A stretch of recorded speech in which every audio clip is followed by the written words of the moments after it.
এই সেই দিলকুশ আজওয়া 6 লক্ষ টাকা জাফরান দিয়ে 100 টাকার জুস। গাইস আসসালামু আলাইকুম। আজকে আমরা 6 লক্ষ টাকার প্রোডাক্ট দিয়ে 100 টাকার জুস বানিয়ে দেখাবো।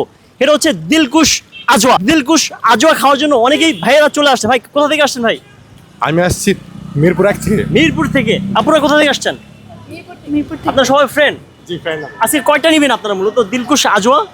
আমরা 5টা নেব ইনশাআল্লাহ। 5টা দিলকুশ আজওয়া 6 লক্ষ টাকার প্রোডাক্ট দিয়ে 100 টাকার জুস। 6 টাকার জাফরান দিয়ে আমি 100 টাকার জুস বানিয়ে মানে দিই। কয়টা আইটেম দিবেন মূলত? আমার এখানে সমস্ত টোটাল করলে যে 15 থেকে 20 রকমের আমি আইটেম দিয়ে আমি দিলকুশ আজওয়া।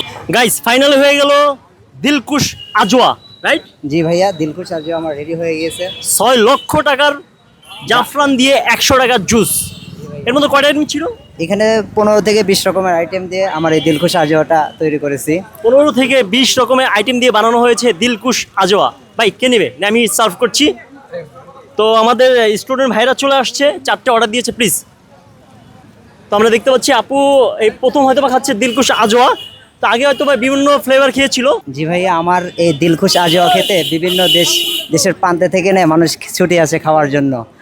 এমনও হয়েছে যে অনেকে ফিরে যেতে হয়েছে আমি তাদেরকে ওই অনুযায়ী না দিতে পারার।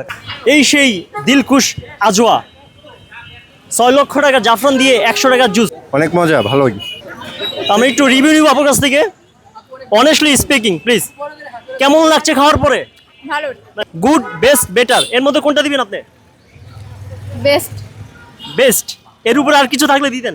100 টাকার এই যে জুস, মানে 6 লক্ষ টাকার জাফরান অন্য অন্য আইটেমগুলো আছে, সেই তুলনায় কি দামটা কি বেশি লাগছে না কম লাগছে? দামটা একটু বেশি মনে হচ্ছে আমার কাছে। এটা 80 হলে ভালো হতো। 80 টাকা। 80 বা 70 এরকম হলে বেটার হতো। জি, এবারে রিজনেবল মধ্যে হতো। জি ভাই। করবেন কিছু? আরো ইনশাল্লাহ আমার সামনে কিছু আমার প্ল্যান আছে, সামনে আরো বাড়াতে, যে কিছু আর প্রোডাক্ট আরো যেন বাড়াতে পারে এরকম আর চিন্তা ভাবনা চলছে এবং পরিকল্পনা চলছে, যেন আমার শরবত মানুষরা খেয়ে যেন এটা না বলতে পারলো যে আমার এখানে লস হয়েছে বা আমি এখানে ঠকেছি, এটা যেন না বলতে পারে।